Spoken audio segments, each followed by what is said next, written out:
Yan guys, ingat na natin ng timer. Try natin. Ito ang sirang timer. Pinalik ko guys. Tinry na natin kung okay siya. Okay siya. Ayan. Tagal-tagal din naman yung 5 minutes. 5 seconds. Tingnan natin.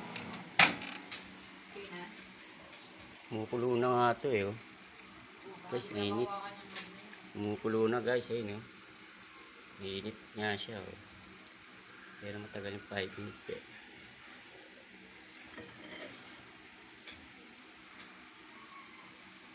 Lipat na. Init. Panghawa. Oh, start. Guys.